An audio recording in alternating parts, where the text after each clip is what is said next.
YTN 라디오 김우성의 생생경제. 안녕하십니까, 김우성 PD입니다. 통계청이 오늘 가계금융복지조사 관련 자료를 냈습니다. 60세 이상 고령층 가구 5가구 중에 1가구가 빈곤층에 접어들었다고 합니다. 노령화가 진행될수록 양극화가 심해지는데요. 소득의 대부분을 부동산이나 자녀교육 같은 곳에 투자했던 세대여서 현 경제 상황에서는 더 힘들 수밖에 없을 것 같습니다. 문득 공전에이트를 기록했던 노래 100세 인생이 떠오릅니다. 평균 수명 훌쩍 늘었고 의료기술은 더 발달했습니다. 60세를 고령으로 보는 인식도 없어졌죠. 청년, 노년 모두 경제활동을 100세까지 할 수 있도록 힘을 모으는 게 더 중요하지 않을까 생각해 봅니다. 2016년 2월 29일 월요일 김우성의 생생경제 지금 시작합니다.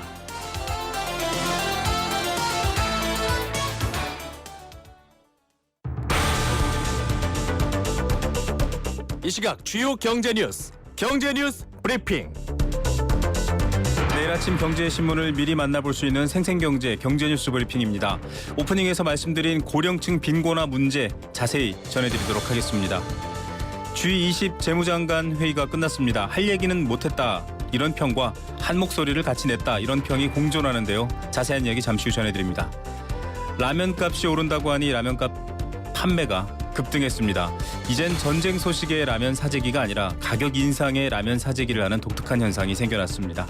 자, 관련 뉴스들 전해드리겠습니다. 뉴스원의 최명용 기자 연결합니다. 안녕하십니까? 네, 안녕하십니까? 네, 이 60세 이상 고령층 빈곤화 오늘 계속 관심 뉴스였는데요. 어떤 내용입니까? 네, 그렇습니다. 오늘 통계청이 가구 금융복지 조사로 본 가구의 동태적 변화, 시간에 따라서 가구의 변화가 어떻게 있었나 이런 거에 대한 분석 자료를 발표를 했는데요. 네. 여러 가지 데이터들이 속에 들어 있는데 이 중에 눈에 띄는 게 60세 이상 고령층 가구의 빈곤화 속도입니다. 네. 고령층의 경우는 은퇴를 하면서 소득이 줄기 때문에 소득이 좀 떨어지는 게 당연한 그런 추세라고는 볼 수 있지만 이 하락 속도가 과거에 비해서 좀 크게 빨라졌다라는 게 좀 문제인 것 같습니다. 5가구 중에 1가구가 최근 3년간 새롭게 빈곤층이 되는 그런 모습을 보였고요. 네. 소득이 상위 40% 안에 드는 중산층 또 고소득층 가구의 절반 이상이 더 낮은 수준으로 이렇게 떨어졌습니다. 네. 통계청은 이 소득에 따라서 소득 분위라고 표현을 하는데요. 네. 소득 순서를 쭉 이제 일렬로 세워놨을 적에 20%에 들면 고소득, 40%에 들면 중소득 뭐 이렇게 표현을 합니다. 네. 50%를 기준으로 50% 밑 빈곤, 50% 이상이 탈빈곤 이렇게 표현을 하는데 이 네. 빈곤층으로 내려가는 그 비중이 그 정도 된다는 수준입니다. 60세 이상 가구주 중에 20.9%의 소득 분위가 33년 새에 빈곤층으로 하락을 했고요. 네. 소득 분위가 상승한 가구 수는 14.8%, 소득 분위를 그대로 유지한 가구는 64.3%로 이렇게 기록을 했습니다. 네. 그 직전에 조사를 했던 2011년, 2013년 사이의 소득 분위 움직임을 보면 하락 비율이 18.6%였는데 지금 20%가 넘었으니까 종전 3년보다 이 하락 속도가 좀 빠른 그런 모습을 보이고 있습니다. 예. 부동산, 저축, 부채 이런 걸 다 합친 순자산을 기준으로 했을 적에도 60세 이상의 계층 하락 21.4%로 좀 소득이 떨어지는 모습이 좀 크게 빨라지고 있는 모습이 나타나고 있습니다. 예, 오프닝에도 말씀드렸지만 사실은 이 부동산 자산과 교육에 대부분의 소득을 썼던 세대여서 더 그럴 것 같긴 한데요. 이분들이 또 은퇴하고 자영업 같은 것들을 하는 경우도 많은데 자영업자들도 마찬가지 상황이죠? 맞습니다. 자영업자의 소득계층 하락도 두드러지게 나타나고 있습니다. 임금 근로자하고 자영업자를 비교를 해보면 그런 게 더 크게 나타날 텐데요. 네. 최근 3년간 자영업자 가구 중에 소득 분위가 하락한 가구의 비중이 28.4%로 상승한 가구 23.7%보다 높게 나타났는데 네. 임금 근로자의 경우에는 소득 계층이 상승한 가구가 24.8%, 하락한 가구가 20.8%로 나타났습니다. 약 4.0%포인트 정도 임금 근로자의 경우는 소득 계층이 상승한 비율이 더 높은데 네. 자영업자는 반대로 그렇게 나타나고 있습니다. 자영업자들 중에 소득 여건이 지속적으로 악화되면서 10가구 중에 1가구 정도는 지난 4년간 소득이 중앙값의 50% 밑으로 즉 빈곤층 상태로 내려갔습니다. 빈곤하지 않았던 가구 중에 자영업 가구 중에 네. 9.1%가 빈곤한 상태로 3년 만에 빈곤한 상태로 이렇게 빠진 것입니다. 요 같은 기간 동안 임금 근로자의 경우에는 6.9% 정도만 빈곤으로 내려왔다고 하니까 네. 자영업자의 이 소득 감소가 훨씬 크다라는 것을 느낄 수 있겠습니다. 네. 빈곤에서 빈곤하지 않은 상태, 즉 50% 기준에서 밑에서 위로 올라온 그런 빈곤 탈출률도 통계가 있는데요. 이게 평균으로는 38.1%인데 네. 자영업자 가구의 경우에는 46.7%, 임금 근로자의 경우에는 50.1% 이렇게 나타났다고 합니다. 예. 뭐 월급쟁이들도 자리 지키기도 어려운데 또 이렇게 자영업으로 돌아서도 어려운 상황이군요. 자, 3월부터 주택 분양가 상한액이 상승할 수 있다. 국토부 얘기인 것 같은데요. 자세히 네. 전해주시죠. 그렇습니다. 분양가 상한제가 시행이 되고 있는데요. 이 상한제의 기준이 되는 숫자들이 여러 가지가 있는데 그중에 네. 기본형 건축비라는 것을 국토교통부가 매년 3월과 9월 첫날에 고시를 합니다. 3월 1일자부터 이 고시가 새로 바뀌는데 기본형 건축비는 2.14% 오르게 되고요. 네. 85제곱미터를 기준으로 하면 건축비가 총 411만 원까지 오를 수 있습니다. 이 금액이 바로 정확하게 이렇게 오른다는 건 아니고 네. 이 범위 내에서 상승이 될 것 같습니다. 주택 기본형 건축비는 지상층하고 지하층을 좀 다르게 다양하게 이렇게 세분화가 돼 있는데 네네. 11층 이상 20층 미만 전용 면적 60제곱미터 초과 85제곱미터 이하 이런 기준에 따라서 네. 제곱미터당 지상층의 건축비는 종전에 142만 9천 원이었는데요. 이게 146만 원이 되고요.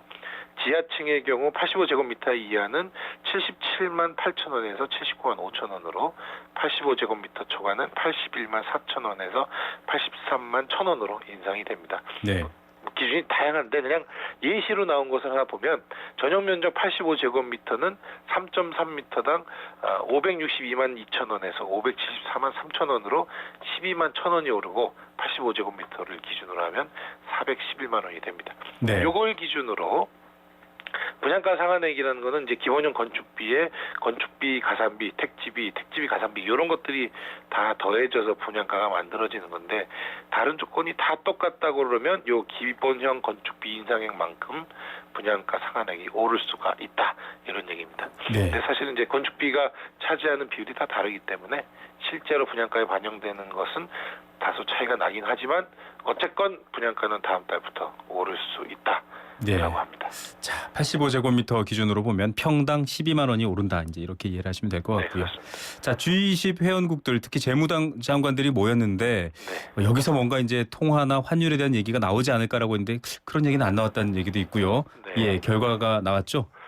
지난 주말이었죠. 26일, 28일 이틀간 중국 상하이에서 G20 주요국 재무장관과 중앙은행 총재들이 모여서 네. 이런 저성장과 금융 불안을 어떻게 타개를 할 거냐 다양한 얘기들을 서로 주고받았는데 저성장이다, 금융이 불안하다, 위험하다 이런 거에 대한 인식은 같이 하고 모든 정책적 수단을 총동원하자. 13개 문항에 대해서 공동선언문을 발표를 했는데 네. 결과는 이겁니다. 모든 정책 수단을 총동원해서 저성장을 타개하자. 이런 얘기들을 했습니다. 2008년 글로벌 금융위기가 있었는데요. 그 이후에 주요 국가들이 다 통합 팽창 정책을 썼습니다. 네, 그런데 양적 완화를 했죠. 그렇습니다. 그런데 아직 뭔가 뚜렷하게 경제가 좋아졌다라는 얘기는 안 들리고 장기 저성장이라는 소리만 들리고 있지 않습니까? 네.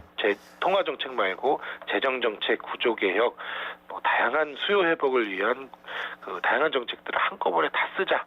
이런 공동 선언문을 한 겁니다. 굉장히 그럴싸한데 구체적인 대안은 뭐냐? 이 얘기들이 안 나온 겁니다. 네. 지금 아시다시피 환율이 막 요동치고 있는데 환율 방어를 위해서 환율 안정화를 위해서 각국이 먼저 환율 조작 정책을 안 쓰기로 합의한다든가 이런 얘기는 없이 선언만 한 거에서 각국으로 다시 돌아가고 나면 자국의 이익이 되는 정책을 내놓을 수 있지 않겠느냐 이런 우려의 소리가 나오고 있습니다. 네. 자, 그리고 마지막 뉴스인데요. 예전에는 남북 관계가 불안하거나 군사적인 도발이 일어나면 라면 사재기 막 해댔거든요. 네, 요즘은 라면 값이 오른다 이러면 사람들이 라면 사재기를 하는 그런 거 아닙니까? 예, 참 이 세태가 바뀐 것 같습니다. 라면 판매가 급증했다고요. 그렇습니다. 그것도 슈퍼마켓에서 안 사고 온라인 쇼핑몰에서 삽니다. 네. 최근 온라인 쇼핑몰 G마켓, 옥션 또 이 팀원 이런 곳에서 라면 판매가 엄청 급증합니다. 네. 지난 19일부터 25일 일주일간 라면 판매량이 그 전년에 비해서 8배나 늘어났다고 합니다. 그 직전 전주와 비교해도 44% 정도 증가한 네. 것으로 나타났고요.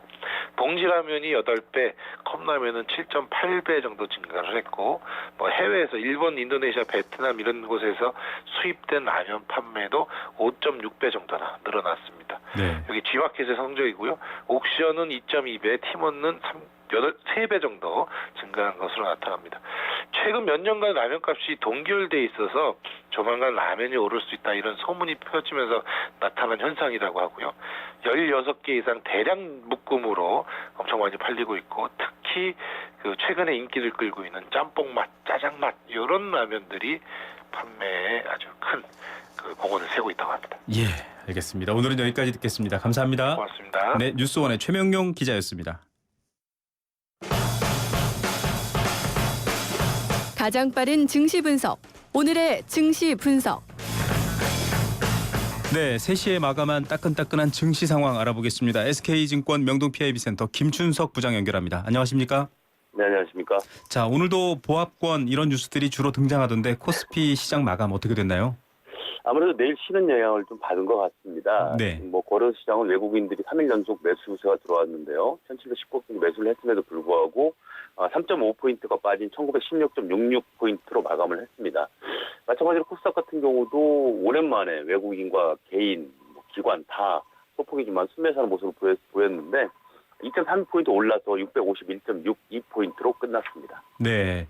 자, 오늘 뭐 여러 가지 이 증시 관련된 소식 중에 환율 얘기가 많이 나오고 있습니다. 원달러가 1240원까지 올라갔었다. 지금은 이제 40원은 아닌데요. 일반적으로 원달러 환율 오르면 투자자들이 돈을 이제 빼가는 거 아니냐 이런 인상인데 오히려 매수세를 보였네요. 이 환율과의 어떤 관계들이 있을까요? 지금 뭐 지난주에 계속 말씀드렸던 부분 자체는 환율 관련된 부분들이었었는데요. 네네. 아시는 것처럼 이 환율 자체가 가는 부분 자체는 우리나라만의 문제가 아니고 중국이라든가 유럽, 미국과 같이 묶여가는 그런 부분이다 보니까 지금 가장 중요한 부분은 우리나라 원화 환율, 원달러 환율보다는 네. 이제 N달러 환율, 그다음 원-N 환율을 많이 따지는 그런 부분이 있는데요. 네네. 그런 걸 감안하다 보면은 지난주 같은 그런 가파른 상승세를 보이긴 쉽지 않을 것이라는 그런 분석도 있고요. 그리고 일단 지난주에 한번 좀 크게 결쳤지 않습니까? 네. 환율 관련돼서 그런 부분들 자체도 시장 참가자들한테는 어떻게 미리 어떤 교훈을 줬다, 경험을 줬다, 이렇게 볼 수 있을 것 같습니다. 예, 어떤 특별한 변수로서의 역할은 못할 상황이기도 한데요. 자, 네. 업종 종목별로는 조금 오늘 눈여겨볼 사항들이 있을까요? 지금 이제 오늘 보게 되면 이제 종목군들이 어떤 특별한 모습을 보이는 부분들은 없었습니다. 네네. 그래서 어떤 특정한 이슈로 움직이는 부분은 없었는데 가장 크게 움직인 부분들이 아무래도 중국 관련주라고 볼 수 있을 것 같은데요. 네네. 아시는 것처럼 지금 중국은 지금 한 4.58% 빠지고 있는데 네. 상해 거래소에서 여러 가지 관리 감독을 강화하겠다 이런 얘기가 나오면서 각종 테마주라든가 중소형주들이 많이 빠지려 보고 있는 그런 모습을 보이고 있거든요. 근데 우리 시장에도 관심을 갖고 있는 건 3월 3일 날 내일 모레부터 열리는 정협 그리고 3월 5일부터 열리는 전인대를 좀 주목하고 있는 것 같습니다. 네네. 특히 이제 여기서는 중국이 향후에 5개년 동안 GDP 성장률을 얼마나 가질 것이 이 목표치가 제시될 걸로 보여지고 있는데요. 네네. 그 부분에 가장 관심을 가지는 것 같고, 일각에서 나오는 얘기 자체는 감세 정책이 나오지 않겠느냐, 그런 얘기가 나오고 있는 그런 부분이 있습니다. 그래서 그런 쪽에 좀 영향을 받고 있는 것 같고요. 네. 이 양대, 중국의 양회라고 하죠. 양회 네. 같은 경우는, 죄송합니다. 양회 같은 경우는 15일까지 이어지는데, 네네. 15일부터는 공교롭게도 미국 FOMC가 열리지 않습니까? 네네. 그래서 그 부분까지, 적어도 그때까지 정도는 조금 출렁거림이 있을 것 같다라고 봐야 될 것 같습니다. 예, 알겠습니다. 양회를 비롯해서 정책적 메시지들이 또 한국 증시에는 어떤 영향을 미칠지 이번 주 내 지켜봐야 될 것 같습니다. 감사합니다. 오늘 말씀 여기까지 듣겠습니다. 네, 감사합니다. 네, SK증권 명동 PIB센터 김춘석 부장이었습니다. 건강기능식품 광고입니다. 장사를 하다가 급하면 잠깐씩 문을 잠그고 갈 수밖에 없는데 손님들한테 미안하죠. 한 번이라도 시원하게 아는 사람끼리 통하는 대한민국 1등 브랜드 CJ 제일제당 전립소 080-000-9988 1등 브랜드는 07년에서 14년 식약처 소팔메토 생산 실적 기준입니다. 수학 찹자 수학 중심 개념부터 유형까지 수학 중심. 매일매일 내 쪽이면 수학 완성. 초등 수학에 흔들리지 않는 중심은 수학 중심으로 잡자. 미래의 내듀가 만든 수학 개념서. 초등 수학은 수학 중심.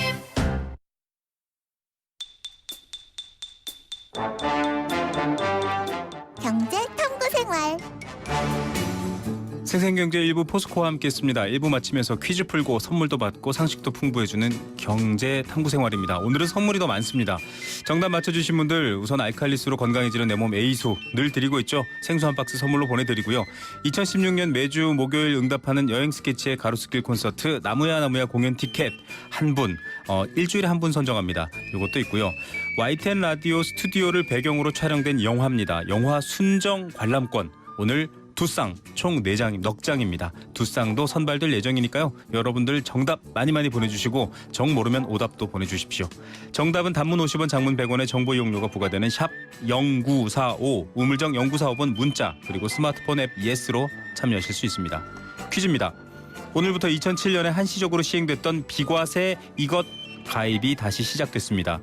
이것은 해외 상장 주식에 직간접적으로 60% 이상 투자하는 펀드에 가입하면 해외 상장 주식 매매와 관련 환차액을 포함한 평가 이익을 가입일로부터 10년간 비과세 혜택, 세금을 떼지 않는다는 말이죠. 이런 상품인데요. 가입 조건은 세법상 대한민국 거주자로서 계좌 수, 펀드 상품 수 제한 없이 1인당 3천만 원 한도라고 합니다. 2017년 말까지 한시적으로 신규 가입도 가능합니다. 무엇보다 언제든지 중도 해지를 해도 세제 혜택을 받을 수 있다고 합니다. 하지만 반드시 전용 계좌를 통해 전용 펀드에 가입해야 비과세 혜택 받을 수 있으니까 참고하셔야 될 것 같습니다. 2007년 출시 당시 엄청난 인기를 끌며 50조 원이 넘는 자금이 몰렸던 금융상품 비과세 이것. 자, 해외에서 해외 상장 주식에 투자하는 거고요. 펀드입니다. 정답 거의 알려드렸죠. 잠시 후에 뵙겠습니다.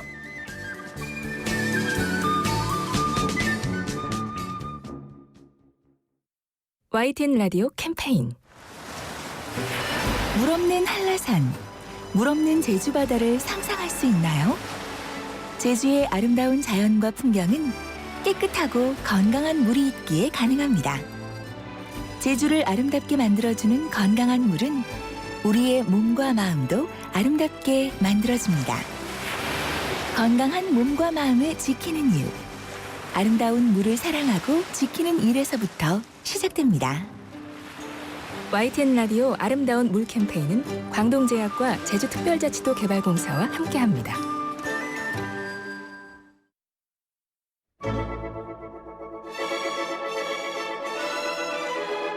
삶을 위한 생생한 라디오 경제. YTN FM 김우성의 생생경제. 네, 생생경제 2부 함께하고 있습니다. 3시 28분을 막 지났습니다. 며칠 전에도 저희가 인터뷰를 했습니다. 소비 심리, 사람들이 물건을 사려고 하는 것, 돈을 쓰려고 하는 것, 이런 것들이 메르스 때 수준으로 아주 나빠졌다. 이런 얘기 전해드렸는데 똑같은 제목의 뉴스가 이 주체만 바꿔서 또 나오고 있습니다. 무언가면 기업이 체감하는 경기, 작년 메르스 때보다도 나빴다. 예, 도대체 기업, 소비자 어떤 문제를 안고 있길래 이렇게 경기 관련된 지표 조사에서 나쁜 수치가 나왔을까요? 한국은행이 발표한 2월 기업 경기 실사지수 BSI 그리고 경제심리지수 ESI 이런 것들이 다 최저로 떨어졌다고 하는데요. 이 수치가 의미하는 바 그리고 어떤 내용인지 좀 알아보겠습니다. 전문가 연결합니다. 현대경제연구원 오준범 연구원과 이 얘기 나눠보겠습니다. 안녕하십니까? 네, 안녕하십니까? 예, 일단 이 지수들 발표되는 것들 보면 설명을 듣기 전까지는 좀 잘 감이 와닿지 않는데요. 기업 경기 실사 지수 BSI 이게 의미하는 바가 뭐고 지금 하락했다라는 건 또 어떤 의미로 봐야 될까요? 일단 기업 경기 실사 지수는 BSI 지수라고도 하는데요. 네네. 그 기업 활동의 실적과 계획, 경기 동향 등에 대한 기업의 의견을 직접 조사하고 지수화해서 전반적인 경기 동향을 파악하고자 하는 지수입니다. 네네. 그래서 이 지수가 중요한 이유는 기업들이 체감하고 있는 경기를 지수화했기 때문에 다른 경기 관련 자료와는 달리 기업가의 주관적이고 심리적인 요소까지 조사가 가능하다는 점인데요. 네네. 그리고 또한 향후 전망에 대한 설문도 포함되어 있어서 경기를 전망하고 경제 정책을 입안하는 데도 중요한 자료로 활용될 수 있습니다. 예, 실질적인 투자라든가 채용에도 연관이 있을 것 같은데 이 기업 경기 실사 지수 특히 제조업 분야는 7년 만에 최저라고 합니다. 이 정도면은 이 체감 지수 실태가 어느 정도라고 봐야 할까요? 일단 이번 달 제조업 BSI는 63을 기록했습니다. 네. 한 달 전이 65보다 2포인트 하락한 것인데요. 만약에 지난해랑 비교해 보면은 9포인트나 떨어진 수치입니다. 네. 좀 더 시계를 길게 살펴보면 지난해 10월 71을 기록한 이후에 4개월 연속으로 내리막을 기록하고 있습니다. 또한 이번 달 BSI는 질문에서 말씀하셨듯이 글로벌 금융위기 직후인 2009년 3월 이후로 6년 12개월 만에 최저치를 기록하고 있습니다. 네. 그만큼 여러 가지 경제 전망이나 경기를 느끼는 것들이 기업 입장에서도 안 좋다라는 얘기인데 대기업보다는 네, 중소기업 또 내수기업보다는 수출기업의 하락폭이 더 크다. 아무래도 글로벌 경제 상황이 연결되어 있는 걸까요? 예, 맞습니다. 일단 내수기업보다 수출기업의 하락폭이 크게 나타난 것은 중국을 비롯한 신흥국의 성장세 둔화로 수출이 일단 잘 되지 않는 부분이 크고요. 네네. 그것에 더해서 선진국의 경기 회복세도 다소 둔화되는 모습을 보이면서 세계 경제의 불확실성이 커졌기 때문인 것으로 보입니다. 네. 그리고 대기업보다는 중소기업의 하락폭이 더 큰 이유는 제가 중소기업의 내수 판매 BSI랑 그 중소기업의 수출 BSI를 살펴봤는데 네네. 중소기업의 내수 판매 BSI는 68로 전월과 동일한 수준을 유지한 반면에 네. 중소기업의 수출이 66으로 지난달 73에서 큰 폭으로 떨어진 것을 확인해 봤습니다. 네. 그래서 대외적인 불확실성이 대기업보다는 중소기업에 더 큰 영향을 준 것으로 파악을 하고 있습니다. 예, 특히 이 제조업이라는 건 사실 직접 일하는 근로자들의 주머니에 돈이 들어가고 또 자영업자들, 뭐 동네 여러 가지 소상공인들한테도 영향을 주는 건데 이 제조업의 경영이 힘들어진 것, 뭐 여러 원인들을 많이 분석을 하고 있지만 이번 조사 자료를 통해서 보면 어떤 배경이 있을까요? 일단은 앞에서 말씀드렸듯이 지난해부터 대외적인 불확실성이 굉장히 커지는 상황이 있습니다. 네네. 이런 상황에서 내수 시장 역시 소비 심리가 크게 살아나지 않으면서 기업들이 수출 시장과 내수 시장에서 이중구에 시달리고 있는 것으로 생각이 됩니다. 네. 제조업들의 그런 설문을 좀 살펴보면요. 네. 경영 애로 사항을 내수 부진이 24%에 응답을 했고요. 불확실한 경제 상황이 23.1%를 기록했습니다. 네. 그래서 지난달과 비교해 보면은 불확실한 경제 상황과 수출 부진을 선택한 기업의 비중이 전월보다 다소 상승했고요. 내수 부진을 선택한 기업이 다소 하락하긴 했습니다만 기본적으로 불확실한 수출 시장과 침체된 내수 시장에게서 모두 기업들이 어려움을 느끼고 있는 것으로 파악이 되고 있습니다. 예, 당장 뭐 내수라는 부분도 받쳐주지 않는다면 뭐 여러 가지 기업들의 경영이 순식간에 힘들어지는 상황, 위기들이 다가오는데 제조업은 뭐 계속 이렇게 조망하고 있습니다. 수출 관련해서 저희가 계속 네네. 위험 신호를 감지했지만 비제조업 분야의 체감 경기도 나빠졌다라고 하거든요. 이게 좀 걱정되는 게 그렇다면 전반적으로 나빠지는 건 아닌가, 나쁘게 인식되는 건 아닌가 이런 우려가 있는데 어떻습니까? 일단은 비제조업 부분 경기는 대부분 내수 시장에서 결정이 된다고 생각을 하셔도 좋은데요. 네. 그러니까 우리나라 내수 시장 경기가 사실 지난해부터 좀 안 좋아지기 시작을 했어요. 그래서 이제 그 내수 시장 경기가 개선되지 못하면서 제조업의 내수 시장뿐만 아니라 서비스업 등 비제조업에도 영향을 주고 있다고 판단을 하고 있습니다. 네. 그러니까 사실 대외적인 불확실성 부분은 우리나라가 정책으로 바꿀 수 없는 상황이기 때문에 그 부분을 배제하고 나서 내수 시장의 경기마저 크게 나빠지고 있는 상황이면은 우리 경제는 더욱 부담을 느낄 수밖에 없다고 생각이 됩니다. 예, 내우외환이라는 말이 아주 확 와닿습니다. 이 또 하나 발표된 자료가 경제심리지수 ESI거든요. 이걸 네. 저희가 뉴스를 볼 때 어떻게 이해해야 할까요? 일단 경제심리지수는 기업 경기 실사 지수와 소비자 동향 지수를 합성한 지수입니다. 네. 그래서 이 지수는 이제 경제 두 개의 큰 축인 기업과 소비자의 심리를 모두 포괄한다고 할 수 있습니다. 네. 그래서 이제 민간 부분 전체를 포괄하고 있는 거죠. 네. 그렇다면은 이 지금 이번에 나온 경제심리 지수도 굉장히 나쁘게 나왔거든요. 어떤 네네. 심각성을 우리가 어느 정도 수준으로 이해를 하면 될까요? 일단은 이번 달 경제심리 지수가 89로 전월에 비해서 2포인트를 떨어진 상태입니다. 네. 그래서 경제심리는 더욱 악화된 걸로 보고 있고요. 네네. 향후 전망을 좀 살펴보면 대외적인 불확실성이 크게 줄어들지 않는 한 대외 수출에 의존적인 우리나라 경기가 경기에 대한 전망은 다소 어둡다고 할 수 있습니다. 네. 다만 이제 미국 경기가 꾸준히 회복해서 기준금리 인상이 단계적으로 이루어지거나 아니면 중국 경제의 성장률이 연착륙을 성공하면서 신흥국의 경제 위기 가능성이 줄어들면은 수출 시장이 다소 좋아지면서 좀 회복되지 않을까라는 생각을 하고 있습니다. 네. 자, 6개월 전망을 보여주는 경기 전망 지수도 어둡다라고 하는데요. 말씀하셨던 것처럼 여러 가지 글로벌 환경 또 여러 가지 금융 환경도 어떻게 되느냐가 영향을 미칠 것 같습니다. 그래도 네네. 가장 기본적인 부분들은 이 경제 심리 지수라든가 BSI를 좀 끌어올릴 수 있는 그런 것들은 어떤 수출 환경으로 봐야 될까요? 한국 경우에는? 일단은 수출 환경은 저희가 뭐 어떻게 할 수 있는 단기적으로 어떻게 할 수 있는 방법이 없기 때문에 네네. 그쪽보다 이제 단기적으로는 소비 심리를 높여주는 방안이 좀 필요할 것 같은데요. 네네. 내수를 살릴 수 있는 구체적인 방안이 필요한데 뭐 소비 성향이 높은 저소득층을 중심으로 지원 정책을 늘린다든지 아니면 우리나라 가구에 큰 부담으로 작용하고 있는 주거비나 교육비가 좀 줄어들 수 있도록 좀 정책을 펴야 될 것 같고요. 장기적으로는 이제 대외적인 불확실성 하에서도 네. 수출 경쟁력이 떨어지지 않도록 산업의 구조적인 문제들을 개선하는 게 중요하다고 생각이 됩니다. 예. 자, 물론 이거 지금 조사된 내용들은 결과입니다. 뭐 여론조사라든가 여러 가지 설문조사를 통한 결과 또 지수들을 합한 결과지만 이 결과가 또다시 경제 상황에 다시 역순환하듯이 이렇게 안 좋은 영향을 미칠 수도 있을 것 같은데 오늘 뉴스에 나온 것 중에 보니까 30대 대기업 중에서 20곳이 투자에 움츠렸다. 더 이상 돈을 쓰거나 맞습니다. 뭔가 확대할 의도가 없다. 이렇게 얘기를 했거든요. 이런 네. 현상이 좀 더 심화되거나 장기화될 우려는 없을까요? 일단 기업 실사지수라는 게 일단 지금 현재 업황도 보고지만 전망도 보고 있는 거거든요. 네네. 그래서 사실 전망도 기업들이 좀 나쁘게 보고 있는 것 같아요. 그래서 지금 투자 자체도 좀 꺼리고 있는 상황인 것 같은데 이게 사실은 악순환의 고리를 끊어줄 수 있는 거는 정부의 역할이 굉장히 중요하다고 생각을 합니다. 네. 그래서 기업이 이제 투자를 늘릴 수 있도록 정부가 약간 유인책을 좀 주는 게 좋을 것 같습니다. 예, 결국 내수부진이라는 첫 단추를 먼저 잘 끼워야 되는 그런 정책적 지원이 필요하다 이런 얘기를 해주셨습니다. 오늘 말씀 여기까지 듣겠습니다. 감사합니다. 네, 감사합니다. 네, 현대경제연구원 오준범 연구원이었습니다.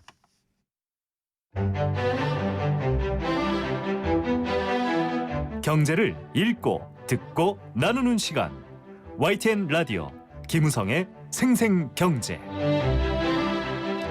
자, 경제 얘기하면 뭐 굉장히 복잡하고 어려운 지수, 숫자들 이렇게 생각하실 수도 있지만 일상생활의 많은 것들이 다 경제라고 불려집니다.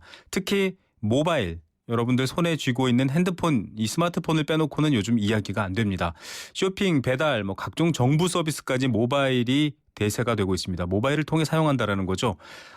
최근 연 2조 원대의 대리운전 시장에 이 모바일 경쟁이 붙었습니다. 이른바 O2O, 온라인 투 오프라인인데요. 이 경쟁 과연 어떤 판세 또 어떤 근거로 흘러가고 있는지 알아보겠습니다. 전문가와 함께 내용 짚어봅니다. O2O 관련 서적을 직접 집필한 저자이기도 합니다. 마켓캐스트의 김영택 대표 연결합니다. 김 대표님 안녕하십니까? 네, 안녕하세요. 자, O2O 굉장히 많이 알려져 있고요. 소개가 되고 있습니다. 그럼에도 불구하고 온라인 투 오프라인 뭐지? 이러시는 분들이 있을 텐데 좀 O2O의 대표적인 서비스와 시장 추이 알려주시죠. O2O 자체는 단어 자체가 온라인 투 오프라인입니다. 네. 즉 온라인과 오프라인이 결합돼서 그 온라인과 오프라인이 가진 장점을 기반으로서 이게 상호 연결을 통해서 시너지를 일으켜서 신규 비즈니스 모델을 구축하거나 사업이나 서비스 영역을 확장하거나 아니면은 고객 관리 및 마케팅 효율성을 강화하는 비즈니스 전략이라고 볼 수가 있습니다. 네. 그리고 대표적인 서비스로 저희가 이제 음식 배달할 때 시켜 먹는 배달의 민족이라든지 네. 아니면 택시로 호출할 수 있는 카카오 택시라든지 부동산 중개를 할 수 있는 직방 자방 등이 대표적인 서비스고요. 네. 그다음에 이제 그 KT 경제연구소에 따르면은 2015년도에 국내 오토 시장 규모는 약 15조 원으로 추정하고 있고, 네. 최근에 이제 모바일과 사물 인터넷 자체가 발전하면서 앞으로 연 한 300조 원 규모로 확대될 거라고 지금 전망되고 있습니다. 예, 300조 원. 뭐 앞서 인터뷰에서 저희가 내수 확대 또 증가의 중요성 얘기했는데 이 내수의 돌파구가 O2O가 되지 않을까 이런 시선도 있을 것 같습니다. 자, 특히 오늘 다룰 이 대리운전 시장 2조 원이나 된다라는 것도 정말 놀랐는데요. O2O의 각축장이 될 거다 이런 얘기도 있습니다. 이 대리운전 서비스 같은 경우는 O2O와 어떤 특징을 가질 수 있을까요? 일단 O2O의 강점 부분들은 우리가 일상생활이나 오프라인 상황에서 어떤 니즈가 발생됐을 때 그것들을 즉각적으로 저희가 이용할 수 있다는 부분인데 네. 특히나 이제 저희가 대리운전 같은 경우는 일상에서 자주 이용하는 서비스잖아요. 네네. 이제 그런 관점에서 저희가 현재 이 O2O 자체가 결합이 된다 그러면 더 많은 편의성 강화와 또 시장 자체를 확대할 수 있는 그런 기회 부분들을 많이 가지고 있다라고 볼 수가 있습니다. 예, 편의성, 뭐 즉시성 말씀하신 게 바로 이제 손에 쥐고 있는 스마트폰으로 다루기 때문입니다. 뭐 쉽게 말해 모바일인데 예. 대형 업체 간 경쟁이 예고됩니다. 신한카드와 카카오가 지금 경쟁을 벌이고 있는데 이 모바일 대리운전 서비스 경쟁 어떤 상황입니까 현재? 일단 신한카드가 이미 그 액카드라고 모바일을 결제할 수 있는 카드를 발행을 했는데요. 네, 거기에도 원래 대리운전 기능이 있었는데 네, 이 자체는 그냥 대리운전 콜을 연결하는 단순 기능이었습니다. 네, 네, 그런데 이제 3월 중에 서울 경기 지역을 기반으로 해서 전국에 이 실질적인 모바일 대리운전인 오토 서비스 부분들을 출시할 예정입니다. 예, 근데 이제 이 서비스 자체가 좀 큰 파장을 일으키고 있는 부분들은 저희가 호출했을 때 결제까지 자동으로 할 수 있다는 부분이고요. 네, 그다음에 현재 신한카드 자체 전체 회원카드 자체는 카드 회원수 자체는 2,200만 정도의 카드 회원수를 확보하고 있고요. 네, 그다음에 액카드 현재 발급률을 보게 되면은 400만 정도 되는데 이런 기반을 통해서 그 카드 수수료를 기반한 수익 모델을 확보하고 그다음에 이제 향후에 뭐 카쉐어링이라든지 큐서비스 등의 다른 분야로 일단 지금 확장이 가능할 네. 것으로 예측이 됩니다. 예, 그리고 이제 카카오 자체는 이미 아시는 것처럼 뭐 카카오 택시가 됐던 카카오 블랙이 됐던 콜텐식 시장 자체를 일단은 지금 장악을 한 상태인데요. 네, 네, 다만 지금 이제 문제가 되고 있는 게 뭐냐면은 수익성 자체가 없습니다. 네, 그런 측면에서 수익성을 확보하기 위해서 현재 이제 대리운전 쪽으로 확대를 하고 있습니다. 예, 근데 이제 이 자체는 기존의 신한카드하고 좀 다른 방식이 어떤 방식이냐면은 신한카드는 대리운전을 하는 중개업체하고의 제휴를 통해서 진행되는데 네, 카카오 자체는 대리운전자하고 직접적으로 연결하는 모델입니다. 네, 그래서 연결을 진행해서 저희가 수수료를 받는 그 모델 부분들을 지금 진행하고 있습니다. 예, 그리고 이제 또 저희가 봐야 될 부분들이 뭐냐면은 카카오톡은 이미 이제 회원수 자체가 3,800만 정도의 네, 그렇죠. 예, 회원수를 확보하고 있고 또 이 회원수가 월간 순사용자로 보게 되면은 4천만 정도가 활동하고 있습니다. 이제 이런 네. 큰 규모를 가지고 있다고 볼 수가 있는 거죠. 야, 이 말씀하신 것처럼 지금 이런 상황이라고 한다면 이 양사가 갖고 있는 수천만 명의 뭐 정보, 빅데이터 이런 것들만 활용해도 지금 정말 각축장이 될 것 같은데 각각의 장단점이 있을 것 같거든요. 이렇게 두 업체가 경쟁했을 때 시장이 양분될 것인가 아니면 어떤 업체가 우세할 것인가 이런 것도 좀 전망 포인트일 것 같은데요. 일단은 초기에는 두 업체 간에 시장 선점하고 그다음에 고객 확보를 위해서 치열한 좀 마케팅 경쟁이 일어나지 않을까라는 생각이 듭니다. 네, 일단 먼저 이제 신한카드의 입장에서 본다 그러면은 신한카드 자체도 기존에 이제 확보된 카드 회원들을 대상으로 아마도 제가 봤을 때는 결합 상품이라든지 네, 그다음에 포인트 혜택이라든지 아니면 또 저렴한 수수료를 제공한다든지 또 기타 이제 이벤트를 통해서 공격적인 마케팅을 통해서 고객을 확보하는 전략을 추진할 수 있다는 좀 장점과 그런 전략을 진행할 거라는 생각을 하고 있습니다. 네, 그렇지만 이제 신한카드 본래의 비즈니스 자체가 이런 모바일이나 네, IT에 특화된 회사는 아니잖아요. 네, 금융회사죠. 네, 그렇죠. 그리고 또 서비스를 제공하는 지금 플랫폼의 입장에서 본다 그러면은 별도 앱이 아닌 기존의 신한카드에 있는 액카드 내에서의 대리운전 서비스를 제공해주고 있는 부분이라서 네, 차츰 이 부분들이 그 접근성이라든지 사용 편의성에 대해서 좀 한계를 가지고 있지 않을까라는 좀 우려가 있고요. 네, 카카오도 마찬가지처럼 일단은 기존에 확보된 카카오 고객뿐만 아니라 기존에 제공하고 있던 카카오 택시라든지 또 아니면은 카카오 블랙 등의 그런 서비스 제공 경험이 있기 때문에 이 기반을 통해서 고객 확보하고 또 공격적인 연계 마케팅 부분들을 진행할 거라고 생각이 듭니다. 예. 그러나 이제 문제는 뭐냐면은 카카오 같은 경우는 대리운전 기사하고의 직접적인 그 서비스를 제공하고 있거든요. 네, 네, 그리고 또 이 수수료 부분 자체가 아직 명확하게 나와 있지 않습니다. 네, 결국은 카카오의 성공의 관건은 대리운전에서 수수료율 부분들을 어떻게 적정하게 할 것이냐라는 일단 그 부분하고요. 네, 두 번째 부분들은 뭐냐면은 기존의 중개업체 같은 경우는 그나마 신뢰성이라든지 안정성 부분들을 기반하고 있는데 네네. 이제 직접 연결할 경우에는 그 대리운전에서 생길 수 있는 다양한 문제점, 뭐 신뢰성이라든지 안전성 부분들을 어떻게 극복할 것인가, 또 대안을 가져갈 것인가라는 부분들이 좀 성공의 관건이 아닐까 생각이 듭니다. 예, 맞습니다. 뭐 위치 서비스를 기반으로 하고 있는데 이렇게 될 경우에 대리기사가 여러 개의 콜을 받으면 이제 선택해서 가게 되겠죠. 그럼 어떤 네, 분 그렇죠. 같은 경우는 대리운전을 아무리 불러도 집에 못 가는 상황이 있을 수도 있고 여러 가지 네. 부분들의 변수가 있네요. 자, 문제는 지난번 카카오 택시 때도 콜택시 업체 여러 개가 파산을 했거든요. 네. 대리운전 시장에도 골목 상권 침해 논란이 현재 일고 있습니다. 이 너무 상생은 없이 이 대기업만 이 시장을 골목 상권까지 싹 장악하는 거 아니냐 이런 비판도 있는데 오토의 좀 문제점이라고 할 수 있을까요? 어떻게 보십니까? 일단은 이 오토 부분 자체는 대기업 자체가 유리함기보다는 네. 그러니까 대기업 자체보다는 일단은 중요한 포인트가 성공하기 중요한 포인트 부분들은 초기 시장 자체를 선점하고 안정적인 플랫폼을 구축하고 그다음에 네. 만족할 만한 서비스를 제공할 수 있는 게 가장 중요합니다. 네. 예를 들어서 그 택시장 경우 같은 경우는 지금 SK 플래닛이 티맵택시라는 것을 출시했습니다. 네. 그렇지만은 아시는 것처럼 SKT가 더 큰 회사 부분이거든요. 네. 그래서 후발주를 참여하다 보니까 좀 고객을 확보하는데 실패한 사례 부분들이 있습니다. 네. 예. 자, 뭐 대기업들이 좀 기존의 콜택시 업체, 기존의 대리운전 업체와 좀 같이 갈 수 있는 부분은 없을까 이런 고민이 드는데요. 예. 일단은 그 부분을 좀 지켜봐야 될 것 같고요. 자, 앞으로 좀 주목해야 되거나 지금 떠오르고 있는 오토 분야 어떤 거에 좀 관심을 가지면 될까요? 현재 오토 부분들은 저희가 온디맨드 서비스라는 형태로 좀 발전되고 있거든요. 네. 그러니까 온디맨드라는 부분들은 우리 일상에서 내가 원할 때 편리하게 서비스를 받을 수 있는 부분인데 현재 좀 주목되는 부분들은 뭐 미용과 뷰티 분야라든지 네. 아니면은 가사 일을 도와주는 뭐 도우미 서비스라든지 네. 세탁이라든지 피트니스 분야 쪽에서 현재 많이 서비스 출시되고 있고 또 시장들 자체가 형성이 되어 있습니다. 네. 네. 알겠습니다. 오늘 말씀 여기까지 듣겠습니다. 감사합니다. 네, 고맙습니다. 네, 마켓캐스팅의 김영택 대표였습니다.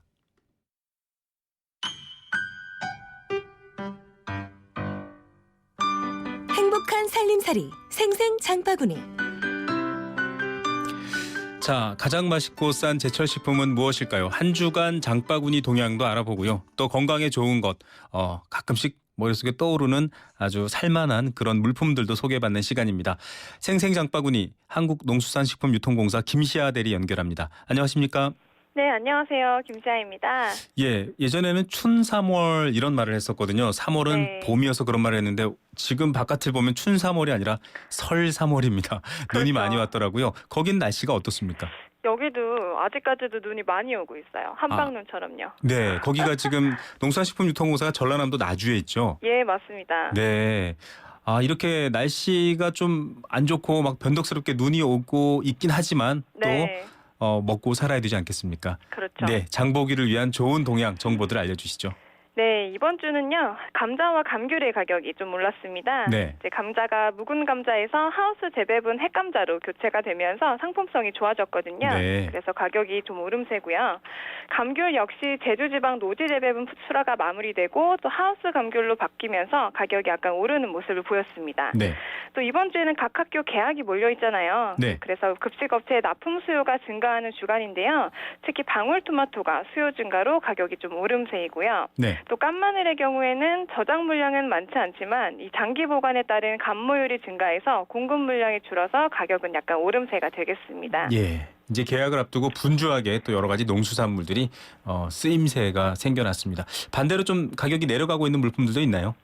네, 그렇습니다. 반면에 깻잎이나 시금치 그리고 삼겹살은 좀 내림세인데요. 네. 이 깻잎의 경우에는 기온이 상승하고 일조량이 증가되어서 생육이 좀 호전되었었거든요. 네네. 그래서 그에 따라 밀양이나 금산 등의 중남부 지방의 출하 물량 증가로 가격이 좀 내림세고요. 네. 시금치 역시 신안이나 포항 등의 남부지방 노지 시금치와 더불어서 중부지방의 하우스 재배분 출하 물량이 좀 증가되어서 가격은 조금 내림세입니다. 네. 네, 또 3월 3일 삼겹살 데이라고 하더라고요. 네. 그래서 삼겹살은 사육 마리수는 전년과 비슷해서 공급 물량은 좀 꾸준하겠지만 이 삼겹살 데이로 할인 행사가 많이 들어갑니다. 그래서 이번 네. 주에 가격은 좀 저렴하겠습니다. 아, 네. 삼겹살, 깻잎, 뭐 시금치 이렇게 다 궁합이 맞으니까 이번 네. 주말에 좀 가격이 내리는 품목을 구매해 주시는 것도 좋을 것 같습니다. 또 시금치 그러면 아까 포항, 신안 설명해 주셨지만 남해초, 포항초 네. 지금 딱 적기 아닐까요? 이 시금치 된장국을 끓이셔도 되고요. 아니면 그냥 무쳐도 굉장히 맛있을 것 같습니다. 그렇죠. 아유, 배가 고파지는데요. 자, 삼겹살 파티 저는 꼭 해야 되겠습니다. 아, 네. 네. 또 안성 한우 이번에는 좀 소고기 얘기인데 네네. 지리적 표시로 등록되었다. 이게 어떤 얘기인가요? 예, 그렇습니다. 이 경기도 안성 지역인데요. 네. 이 안성 지역에서 생산하는 안성 한우가 그 생산되는 곳의 지리적 특성과 또 한우 품질의 우수성을 인정받아서 농산물 지리적 표시 제101호로 등록이 되었습니다. 예, 뭐 금산, 인삼, 뭐 강화, 순무 이렇게 지역이랑 붙는 거는 알겠는데 예, 그렇죠. 지리적 표시라는 말은 처음 들어봐요. 어떤 내용이죠? 네, 이 지리적 표시라는 게요. 이 특정 지역의 우수 농산물과 그 가공품의 지역명을 표기할 수 있도록 함으로써 이 생산자와 소비자를 보호하는 제도입니다. 네네. 예, 한마디로 이 특산물이 이 특정 지역에서 생산된 우수 식품이니까 이 믿을 만한 지역 특산품이다라고 딱 명시하고 보장해주는 제도라고 할 수 있는데요. 네. 우리나라에서는 우리의 지역 특산품의 원산지와 그 품질의 우수성을 정부가 보증하는 유명 브랜드로 인식이 되고 있고요. 네. 또 농산물 품질관리법의 규정에 따라서 1999년에 처음으로 도입이 되었습니다. 자, 그러면 안성 한우 이러면 이제 안성만 그 권리가 있는 거네요. 그 이름이 붙었다면? 예, 그렇죠. 이 지리적 표시로 등록된 상품은요, 이 직접 재산권이 보장이 되기 때문에 다른 곳에서는 함부로 사용하지 못하는 법적인 권리가 부여가 되고요. 네. 이 제도는 세계무역기구 WTO에서도 국제적으로 보호하고 있는 제도이기 때문에 원산지 국가에서 보호받지 못하는 지리적 표시는 국제적으로도 보호받을 수 없도록 이 WTO 협정에 규정해놓고 있습니다. 예. 또 최근에 각국 사이 FTA가 좀 활발하게 이루어지면서 지리적 표시제가 더욱 주목을 받고 있습니다. 네. 이 한국과 칠레, 미국, EU와의 FTA 협정에서는요, 지리적 표시 보호가 별도로 규정이 되어 있고요.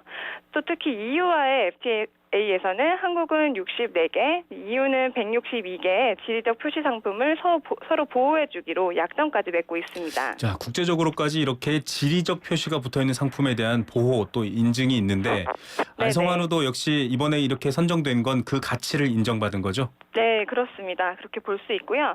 이 안성 한우는 대구장, 전주장과 더불어서 조선의 3대 시장으로 알려진 안성장과 함께 옛날에 안성 한우 시장이 발전하면서 알려지기 시작했는데요. 네네. 이 안성 포도, 안성 배, 안성 쌀, 그리고 인삼 많이 좀 들어보셨죠? 네네. 이것들과 함께 이 안성 지역의 5대 특산물로 유명합니다. 네. 현재 우리나라에서 지리적 표시 제도에 인증 등록된 식품은요, 보성 녹차, 또 아까 말씀하셨듯이 의성 마늘, 네. 생성 한우고기 등 이 100여 개의 상품들과 청양 구기자, 산청 곶감을 비롯해서 51개의 임산물로 이루어져 있는데요. 이것들은 모두 사단법인 한국지리적 표시 특산품 연합회에서 관리와 홍보를 맡고 있습니다. 예, 여러 지명들 많으실 텐데요. 안성 맞춤 이런 말도 있고요. 안성 네네. 남사당패, 음식은 아니지만 이런 것도 있고. 지금 농수산식품유통공사가 있는 나주는 나주배 아닙니까? 나주 배를 가장 많이 알고 계시고 네. 또 여기도 와보니까 한우도 유명하더라고요. 예, 나주 국밥도 꽤 유명한 것 같아요. 네, 국밥도 유명하고요. 네. 언제 한번 오세요. 마음은 뭐 늘 거기 가서 이렇게 침을 흘리고 있습니다. 네. 자, 이 지리적 표시제도 앞으로도 조금 더 많이 알려줘야 될 것 같습니다. 네. 소비자들이 이런 지리적 표시 상품들 조금 알지 못하는 경우가 많을 것 같아요. 좀 어떻게 개선하면 좋을까요? 그렇죠. 이제 저도 제대로 된 정보가 많이 없었는데요. 네. 현재로서는 많은 소비자들에게 이 지리적 표시 상품들의 홍보가 부족한 실정이어서 네. 품질 기준이 없는 다른 지역 특산품들과 혼동하는 경우가 많다는 것이 좀 문제인 것 같아요. 네. 그래서 앞으로 많은 소비자들께서 지리적 표시 등록 상품의 정보를 이해하고 또 이 상품들의 신뢰도를 가져야만 이런 특산물의 가치와 경쟁력이 더욱 높아질 수 있을 거라고 생각합니다. 예. 자, 지리적 표시 상품 등록 인증을 받기 위해서는 농산물 품질관리원, 산림청, 수산물 품질관리원 등을 통해서 접수가 되고 또 현지 조사를 한다고 합니다. 네. 앞으로 좀 이런 내용들 알고 소비하시면 또 더 재밌게 똑똑하게 맛있게 소비하실 수 있을 것 같네요. 자, 네. 뭐 요즘 김시아 대리님 방송 능력이 일취월장한다는 평가가 주변에 많은데요. 다음 주까지 또 잘 감사합니다. 기다리겠습니다. 다음 주에 뵙겠습니다. 네, 감사합니다. 네, 농수산식품유통공사 김시아 대리였습니다. 건강기능식품 광고입니다. 장사를 하다가 급하면 잠깐씩 문을 잠그고 갈 수밖에 없는데 손님들한테 미안하죠. 한 번이라도 시원하게 아는 사람끼리 통하는 대한민국 1등 브랜드 CJ 제일제당 전립소 080-000-9988 1등 브랜드는 07년에서 14년 식약처 소팔메토 생산 실적 기준입니다. 완벽하게 새로워진 렉서스 RX 출시. 여유로운 안정감 속에 거침없는 파워, 넘치는 카리스마 속에 정교한 디테일. 발견하라, 감동하라. Radiant crossover, new generation RX. 모든 순간이 감동이다. Lexus. 수학 찹자 수학 중심. 개념부터 유형까지 수학 중심. 매일매일 내 쪽이면 수학 완성.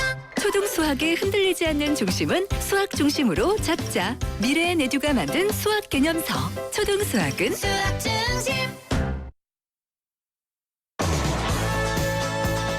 네, 생생경제 포스코 그리고 롯데건설과 함께했습니다. 모든 사람이 꿈꾸는 내일 롯데건설과 함께했습니다. 죄송합니다. 자, 잠시 사연을 보느라 제가 좀 그랬는데요. 오늘 정답 많은 분들이 맞춰주셨고 4036님은 콜택시를 운영하다가 일주일 전에 접었습니다. 이 모바일 좀 상생의 길도 같이 열어야 될 것 같습니다. 오늘 정답자입니다. 생수 선물 받으실 분은 2960입니다. 해외 주식펀드 정답 주셨고요. 영화 선물 받으실 두 분은 9756-0024 두 분입니다. 자, 투자한 만큼 성과가 나는 그런 해외 펀드 기회가 됐으면 좋겠다라는 생각을 합니다. 상생을 위한 생생경제 내일 오후 3시 10분에 다시 내일이 아니군요. 내일 쉬고 모레 오후 3시 10분에 다시 찾아오겠습니다. 김우성이었습니다. 감사합니다.